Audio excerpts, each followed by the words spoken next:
Great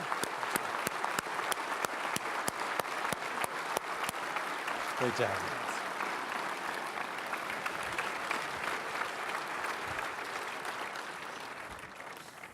Love the video, and it's interesting. Throughout my time in the game of golf, you've been one of those folks that I've obviously seen all the accomplishments, but you're very quiet in how you go about doing your business. So tonight, I hope we all get a chance to peek behind the curtain and get to know you as a person a little bit better. And take me all the way back, if you would, to Westchester, Pennsylvania. We've heard about your dad, Mike, and also we're going to hear some about your mother as well. She's part of this scholarship that you're endowing with this evening.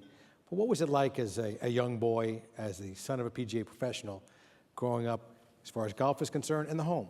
Yeah, my dad, I guess he was a golf professional for about 10 years and then took a job. My dad's a salesman, born salesman, and took a job in sales and sold golf equipment. So I like to say I always had good instruction. I always had good equipment. He was on the front end of fitting clubs. My equipment changed almost every year to make sure, with the big growth spurts. But Dad really kept me out of golf at an early age. I played football, baseball, basketball. He didn't want me to feel like I had to play golf because he was in the golf business. And I just kept, I guess, bugging him that I wanted to play. And I think, his first excuse is I wasn't old enough. And really, you got to think all of his accounts as a salesman were golf courses. And, putting a young kid out on a golf course, you're going to fool around a little bit, probably be a little mischievous. And those were his accounts. That's where he, made his living. He probably was a little worried about my maturity level. And he said, he basically just kept saying, you're not old enough. And so I one day, well, how old do I have to be? And he said, I just made up a number. I said 12. It was years off in the distance. And I remembered, and at the age of 12, I reminded him that I was old enough to play. And, he realized that I wanted to do it for me, and it wasn't because he was in the business. Right, and so from there, obviously, a lot developed. But take us then, if you would, into the college years and early years on the PGA Tour. The son of a PGA professional, now having that kind of success in the business that was your father's. What was your relationship like with him at that point? So it's much like anyone out there, trying to teach your wife to play golf or someone that you dearly love. Dad and I definitely had our knockdown, drag him out arguments while he was teaching me. And when I was a junior, I felt that a good 95% of them were his fault, right? And then in college, I realized that it was probably more like 50-50. And then when I was a pro, I realized that probably 75% were my fault. And then I had children, and I tried to teach them to play a little bit, and I realized it was all my fault all the time growing up. That, it's difficult, and it's a really interesting dynamic. Again, when you love someone so dearly, and it's your wife or your son or daughter or your father, you can say something to your parents that I wouldn't have said to another teacher. You can be defiant. You can, same thing at home. Your kids go to school and they probably act in a certain way. They come home and, sometimes they talk to their parents in a different tone. And it made that dynamic. We had to jump out of kind of a father-son, a teacher-pupil, even a friendship relationship in a lot of different ways. We had to kind of migrate through those different relationships. And it took some time for me, I think, to mature and understand all those relationships. You mentioned your wife. In the game of golf, there are so many well-known couples. Some maybe approach the legendary status. I would say Jim and Tabitha Furyk. Every time I hear your name out on the tour, hers is very soon afterwards. Certainly a very important part of Team Furyk, maybe the most important. But just tell us. I think most were just shocked I actually talked her into marrying me to start with. Speaking of that, how did you even first talk to her? How'd she catch your eye? It was Columbus, Georgia. Yeah, I was at the Memorial. Tabitha worked at Muirfield Realty through college. Her last couple years of college, she was had just graduated from school. I was out of school for a couple years. I'm playing the Memorial.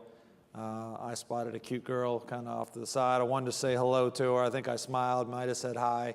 But when I walked off the 18th green, there was a bunch of kids waiting for autographs, and I had time to kill, and I liked to play with the kids and sign autographs, and she was an education major, so I think what caught her eye was, here's this guy that's spending time little extra effort with the kids. And her boss at the time would sideline. He took his week off of work to go work a little radio show. I think it was like Mr. Goff or Dr. Goff would pipe in every 20 minutes, let you know what was going on at the tournament. He would interview people. I think he noticed that she had caught my eye. He came over to interview me, which no one knew who I was. This is a second-year pro playing the Memorial. But, he interviewed me and then kind of introduced me to Tabitha, and we just hit it off. Okay, you have time for rebuttal if that's not accurate. Is that fully accurate? Fully accurate. Okay, I like it there. Should we get into the proposal? Okay, so take us to 2000. What happened? U.S. Open week? Yes. Oh, you're actually getting into the proposal. Yeah. Oh, yeah. Wow. We're going to get to know you, man. Well, I had been carrying this ring for a couple of months and either couldn't find the right time. I'm not much of a beach person. Mm-hmm. I live in Ponte Vedra Beach, Florida, right there on the beach, and it's just something about sand. It just gets everywhere I don't want it to get. So I'm not a big sand person, but I kind of tried to find times to propose to Tabitha. My plans got foiled a couple times. We actually got in an argument one time on the way at the time I was going to propose. We don't have to get I had this ring burning a hole in my pocket, and one of our favorite places to visit is the Pebble Beach area, but we really love the town of Carmel. And we were staying there in Carmel and took her down to the beach and proposed there in Carmel. So Tabitha still, I usually start my year, almost every year I start the year at Pebble Beach. She travels with me, and we get to relive that a little bit in Carmel and have dinner at some of our favorite spots. That's great to hear. And then how'd you finish that week? 60th. I think I made the cut, but almost last of making the cut. I had the distinguished honor of being the first group out on Sunday. And it's possible to play the U.S. Open in 2.5 hours in the first group, as they won some.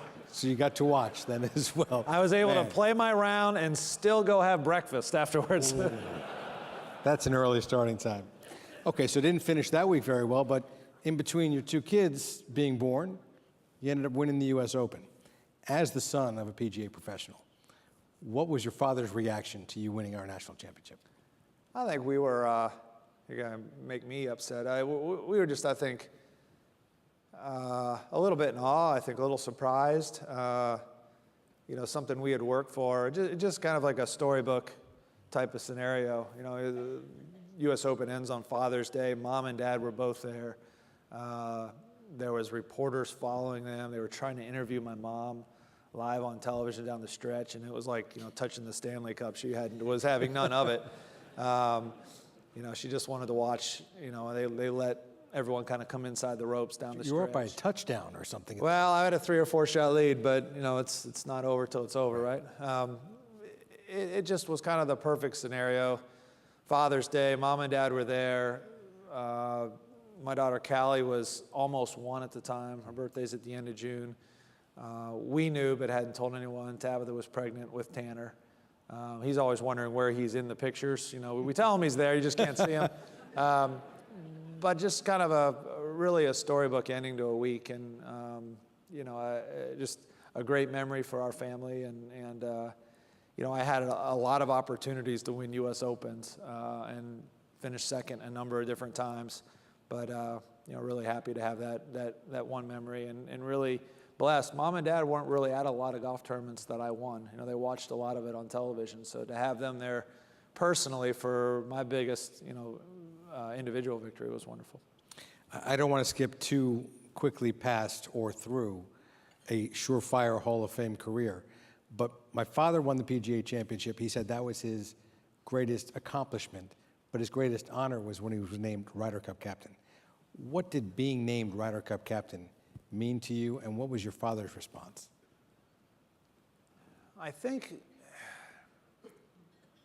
I remember when I drove to South Florida to be part of what's turned into the Ryder Cup committee, the task force, and I remember my dad asking the question, I guess we were playing a lot of golf at the time, and I kept talking about this committee meeting and going down and driving down and being a part of it and being part of the change and the new ideas that we had as a group. And I guess I had just talked about it so much, and I bounced a lot of ideas off of both Tabitha, my mom, my dad, and he finally said, "Why is it so important to you?" That's what I don't understand. Why is this so important? All you've done in your career, why are you worried so much about it? And I said, this is my favorite event.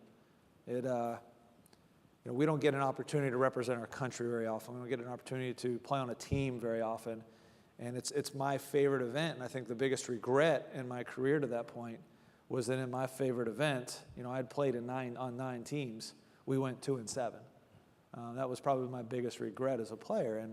And I said, I'm not going to really get an opportunity to change that as a player, but I don't want the next generation to say the same thing. And if we have an opportunity to get better as a team, if we can all collectively help in any way, I want to be a part of it. And so I think that was the beginning, and I think the realization of, I think he understood why that event meant so much to me, why it was so important. When I was named captain, I told Tabitha first I had to sit on the announcement for about a month, which is very, very difficult to do because you want to just scream at the top of your lungs and tell everyone that you're going to be the next Ryder Cup captain. And I was, able to tell, obviously, close family and Tabitha and my parents. And just think, the one thing that every son, I think every child really wants is for their parents to be, you get choked up, but you want them to be proud of you. And I hope my kids know that I'm proud of them, but I guess I'm appreciative because I always knew Dad was proud of me. So I never had to.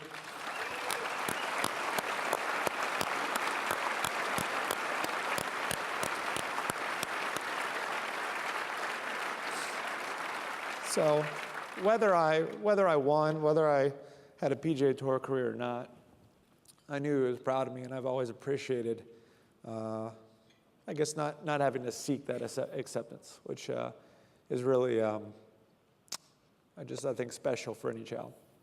Well, that kind of emotion and commitment certainly is going to stand you in good stead as far as the team is concerned. And I know we're talking about deeper things than golf tournaments right now, but let's talk a little bit also, though, about, you mentioned 2-7 in the Ryder Cup. And often there are players, the losses stick with you longer than the victories. Oh, yeah. But one of those two was a legendary team in a legendary city. Tell us about '99. Where were you when Justin made the putt? What was that team all about? What's Crenshaw like? I guess my big, the regret, I wasn't there on 17. I had just finished my match on 15. Did an interview behind the green. The cameraman there basically said, Justin Leonard's putting now on 17. The greens aren't that far apart, but I couldn't get there. And he said, if you'd like, they told me they can roll the feed through my camera. So he put the camera up on my shoulder, and I'm peeking through the lens, and I'm seeing what everyone else is watching on television. And the putt goes in, and I'm trying to compute in my head. I'm like, oh my God, we just won. Considering where we started that day, and we win the matches. And then I look up, and the whole crowd knows what there's everyone in the bleachers behind 15. They hear the giant roar. And you can see people giving me the look like, what happened? And I was like, we just won. The place went bananas. So then Tabitha and I sprinted as fast as we could over to 18 and down the 18th fairway to meet up with the team. So I got to kind of see the melee and the celebration and all that on television afterwards. But I missed the big party there on 17, but we made up for it later that night. Oh, yeah. It was one of my favorite moments being involved with it. Crenshaw and my dad had a close relationship. As the 12 guys who played on my dad's team took care of me for years afterwards because of their special relationship, I know that your relationship with Ben is equally as special. Tell us about your captain. Yeah, Ben, he's just such a gentleman and such a kind person. He's very interesting because, as you know, you have a conversation with Ben, and you start at A, and you work your way all the way to Z. He really doesn't ever finish a thought, but then he comes back to A and kind of finishes it all up, and it's done, and you're scratching your head going, what just happened? Like, where do we go? It's anti-Furyk. Every story is a journey. And I think that wrapped up, and if you watch his press conference on Saturday night, we were all pretty dejected. I think I played a really good match with Mickelson on Saturday. I think we were, 9 or 10 under, and we lost a match 1 down in a better ball. We're all dejected. We're 4 down. No one's ever come from 4 down. Hal Sutton played phenomenal just to keep us there. He was kind of Ian Poulter at Medina. That was Hal Sutton at Brookline, just to keep us in somewhat of an earshot and have a chance on Sunday. And I'm not sure anyone in that locker room on Saturday night was feeling too good about our chances. And there's Ben wagging his finger at at all the media in the media room and telling them that, I've got a good feeling about this. And, my first thought was, well, really? Like, huh. It was genius in its own right. It was the first time, he didn't walk out of there and sound dejected. He didn't walk out of there and make it sound like we lost or it was going to have to be this Herculean effort. As sports psychology goes, whether he knew it or not, it was genius in what he did. And it got us all thinking, like, well, he's got a good feeling about this. What can it be done? And then one by one, I think we kind of came around on our own. We had a great meeting that night where everyone kind of stood up and talked about the Ryder Cup. Now, I went to bed on Saturday night thinking that it was actually possible. Like, hey, this is possible. It's, the odds aren't with us, but you looked at those first few matches. Mark James put out in Group 3, 4, and 5. He had put out 3 guys that never played a match for 2 days, and they were matched up against Tiger, Davis, and someone else incredible. And I'm thinking, well, boy, if our first 2 matches go out, and I think they were playing Clark and Westwood, if we could split or win those, win the next 3, it's a new ball game. I mean, I literally went to bed thinking, by the time I got to the 6th green, I think I was playing late in the day. I looked up at the board and I went, oh my God, we're leading by 2. We went from 4 down. We won the first 6 matches. It's a 2 up. And then the realization sunk in that, oh shit, I better not lose this match. So Do you want to don't want it to be on my watch. I hear you. You want to know what the reaction was like in the media center? Because I was in that media. They thought he was crazy. That's exactly what I walked out and I said to some friends of mine, I said, we're going to win this thing. They said, you're an idiot and he's crazy. Is it word they used? Thought he was crazy. Thought he was I might have thought he was crazy for a little while on Saturday, but the confidence that he instilled in us, that he believed in us, it meant a lot to everyone. And he said a couple nice words to everyone on the first tee. I'm not sure what he said to anyone else. And I don't have a really good memory of, I watched some of the videos, and when I won the U.S. Open, I gave Fluff a hug on 18, and I know I whispered something in his ear. And at the time, it meant a lot to me, and it's killing me that I don't remember what I said at that moment. Fluff remembers. But at the time, I actually remember what Ben said to Mike and I on the first tee Sunday morning. And I don't remember a lot of things like that. So Ben's always been special. I think Tabitha's had a great relationship with Julie. I've tried to kind of seek out some advice from some past captains, and when I've been in town, I was in Austin last fall and tried to get together. I wasn't able to get together with Tom Kite. He wasn't in town at the time, but went to dinner with Ben and Julie, and it was really just a special night for me to kind of share and reminisce and get some advice. Okay, I'm not going to ask you what he said, because if you wanted to tell us, you would have shared it.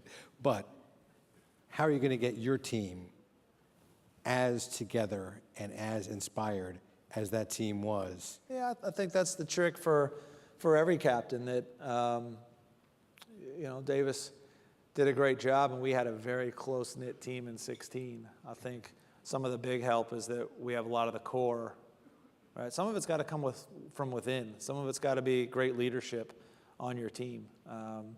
And, you look at the Jordan Spieth and Dustin Johnson, and, you're going to have Justin Thomas, Ricky Fowler, some of the same guys year in and year out. And it's a big plus for us to have a President's Cup every other year as well. So I've got these core guys that understand what it takes from a player perspective. I need some basically playing like captains on that team to help out. And so, the idea for me as a captain is to provide that atmosphere, to put them in a position where they can be successful. But you have to have some quality individuals that lead as well as players that help that group come together. Well, and I'm not sure if you've checked the point standings recently. I imagine you have. I'm pretty well aware of where everyone's at. I would think so. Your top 8 is just stacked, and you got some guy who was ranked 24th at the end of the week before last, now 27th, who's one of your vice captains, assistant captains. What's He's tell us only about played the Tiger? 5 events, and he's already 24th in points.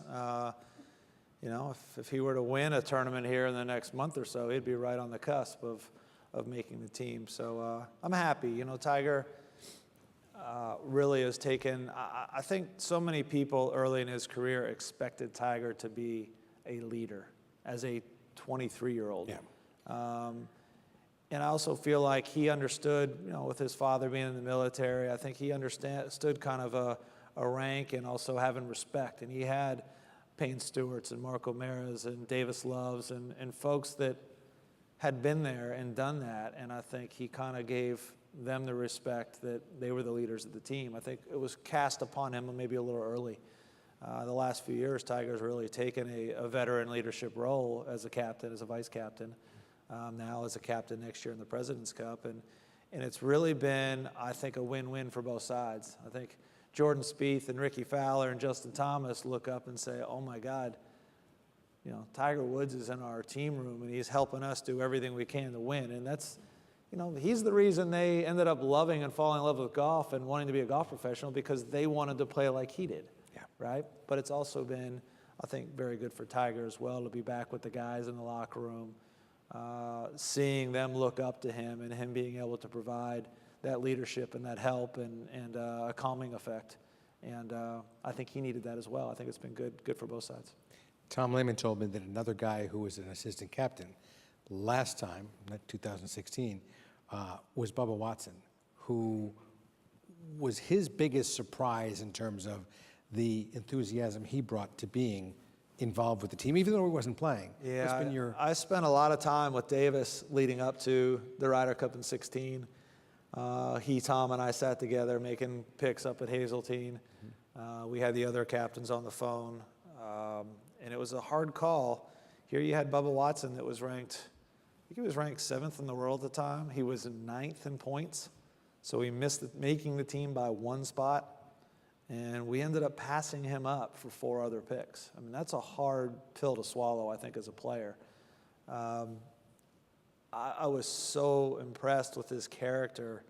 And Davis went to give him a call. And I mean, I just remember thinking, I don't envy having to make that call. And he walked back to the table and said, I need to talk to you. And said, you won't believe this, but Bubba just asked to be a vice captain. And I went, what? Like, wow. And so the first thing I did really when I saw Bubba up there at Hazeltine, I gave him a big hug. I happened to be in the hallway walking. He had just gotten there. He was walking to his room. I gave him a big hug, and I just said, you know, you're better than I am. I mean, the fact that you could swallow your pride, the fact that you wanted to be here to help all your friends and your buddies, and you kind of got passed over. I said, you know, you always have a lot of respect in my book. It was probably, no, it wasn't probably, it was the most, I guess, selfless act I've seen in team golf in my entire career. And he made a huge impact. Being there on the players, it was just a huge boost. It was, you know, otherwise it kind of was the elephant in the room that he wasn't there. Now he's there and he's helping the guys. And I think they really, they appreciated it and really kind of commandeered around it. I think it also motivated him for your team as well, certainly skyrocketing up the points. His game looks great right now. He's won twice in the last 2 months. He's 3rd on Ryder Cup points. He's been driving me crazy. He's been teasing me for a year. Hashtag vice captain. He sends me his little text. Hashtag I need an earpiece. So now after, you know, I gave him a little pep talk before LA, and then afterwards I wrote hashtag too good for an earpiece. Yeah. And, you know, he's 40 years old. I had my best season ever at 40, so you're not too old. And he's so talented. I think he's got, you know, 2 or 3 Ryder Cups to play in left in him, and I'm happy to see he's playing so well.